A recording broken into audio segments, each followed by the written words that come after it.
So I've maintained for a long time, guys, that the best way to go after Donald Trump is honestly to just ask open and honest and direct policy questions and listen to his answer. Because if you actually try to get into the weeds of substantive policy issues, he's going to collapse. He's going to crumble right in front of you. He doesn't know much about policy. He just doesn't. I know he was president, but he just outsourced his agenda to everybody at Heritage Foundation and foreign policy to the neocons around him. Like, you know, he was busy fucking tweeting and golfing and being impulsive. So the actual details and the specifics and the weeds of policies, it goes over his head. So credit to this guy here. I actually don't know if do I have his name here? No, it just says reporter. Anyway, this guy seems to be an actual good reporter. I think he's a local reporter somewhere. And he asked Trump a substantive economic question about the tariffs he supports. He supports a 10% tariff across the board for every import. Okay, more on that in a little bit. But he's going to ask him, hey, man, won't these companies just pass that off to the consumer? So won't it just raise prices? So you think you're doing the tariffs and, oh, the foreign nations are going to pay and it's going to save Americans money. But ultimately, no, it's going to cost Americans more money if you do a 10% across the board tariff on all imports. And look at how he answers the question. This is insane. Those foreign countries paying those tariffs, won't they pass those along? If they passed a tax on golf memberships, you would probably at your resorts pass that along to your members, right? You wouldn't have just absorbed it. It sort of depends on the market, not necessarily. You look like you might be a golfer, actually, but not really necessarily. Not a good one, sir. Not a good one. There aren't too many good ones around, I'll tell you. But so no, not really. I think that you're going to find, and I think when we do it, and different countries also will be tariffed differently. You know, there are some that make tremendous margins on us. We have countries, I won't go into it now, but we have countries that are charging us 200% and 250 and 300%, and we charge them nothing. And it's insane, and you just can't do it. And it's really not sustainable. It's not sustainable. There are certain countries that I'd rather not mention them now because I'll be mentioning them if and when we win. But they're going to have to pay up, and it's not going to have inflationary. If anything, it's going to go the opposite. We're going to be paying off debt because we have too much debt. As a country, we have too much debt. There was zero economic literacy in that answer. Zero. Nothing. I don't even know if he understood the question.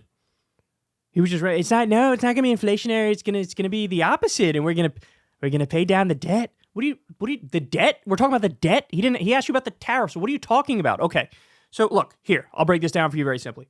The guy's question is, hey, if you do a tariff on all imported goods, for those of you who don't know, a tariff is just a tax on imported goods. Tariff is just another word for tax on imported goods, okay?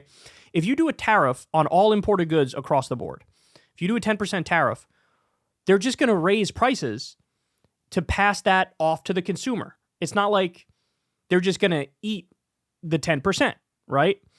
And the reality is, will that happen? Absolutely, of course it's going to happen. 100% it's going to happen. Now you might say, well, hold on, Kyle, don't you consider yourself kind of protectionist? And doesn't that mean you support tariffs? In some circumstances, yes. So when does a tariff make sense? A tariff makes sense in a situation where you have a U.S. industry of a certain product, and there are foreign industries of that same product. And in order to incentivize people to purchase the good made by the U.S. industry, you put a tariff on that particular foreign industry, which is competing with the U.S. industry. And the whole idea is, hey, we'll put a tariff on the foreign goods, and that will force them to raise the prices for the foreign goods. And the idea is, if the foreign product costs 10% more, 20% more than the U.S.-made product, the U.S.-made product doesn't have to pay the tariff, so it's 10 or 20% less, then, yeah, people will probably buy the U.S. product, assuming it's similar quality or decent enough quality, and it costs 10 or 20% less. So in other words, the whole idea of tariffs is to raise the price of the foreign good in this country so you incentivize people to buy the cheaper U.S.-made product. That's the point. Now, so tariffs can make sense in instances where it's a industry competing with a U.S. industry. Here's the problem. There's a lot of stuff in the U.S. that we don't grow, we don't make, and we can't make. There are limits to certain things because of the goods that we have here, the things that we can grow here. We can't make anything and everything. right? There's some things we have to import. And in those instances, if you're going to do a tariff on those 10% or 20%, then yeah, you're just going to raise the goods for all products that fall under certain umbrellas. You're going to raise it 10 or 20%. And that's going to, of course, people are not going to like that. It's going to cost them a lot more money. It's going to hurt their pocketbooks and their wallet.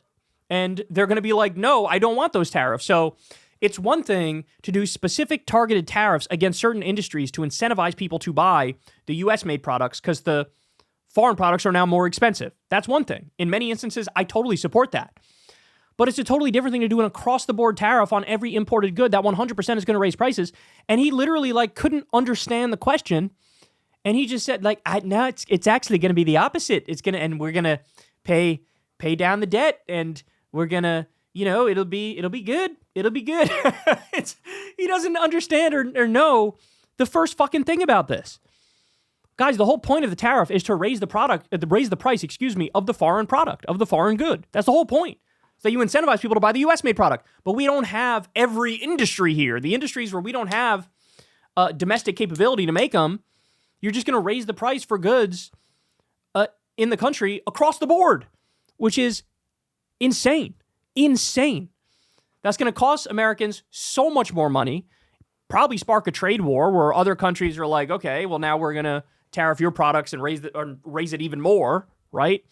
It's horrible. Yes, protectionism makes sense if you're logical about it and intelligent about it. And in some instances, hey, we want to support our U.S. industry on this front, so we're gonna do a tariff to bring that about. But it makes zero sense if you just do across the board tariffs. And the fact he doesn't know that, and he's openly saying, I'm going to tariff everything, I don't think you guys understand how stupid that is.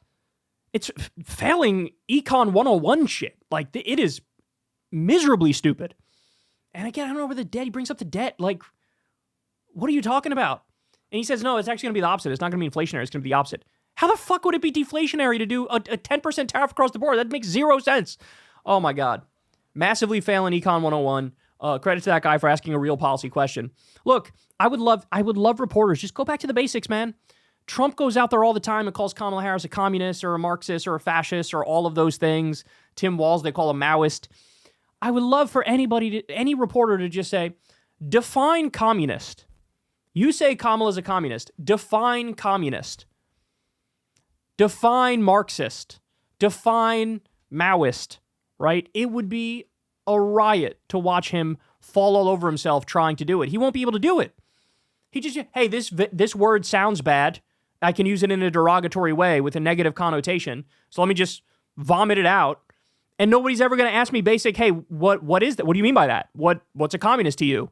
Because he'd be like, communists do community. They're all about the community. They don't like the individual. They like the community. And the community can be a very bad thing. You can see him saying some dumb shit like that. Just ask him the basics. This guy's just asking him a basic policy question and he implodes. Just ask him basic policy shit. He can't handle it. So anyway, there you have it. Hey y'all, do me a favor and like and subscribe. It helps out big time in the algorithm. Click the bell as well for notifications when videos drop. And watch that video on screen right now. You know you want to.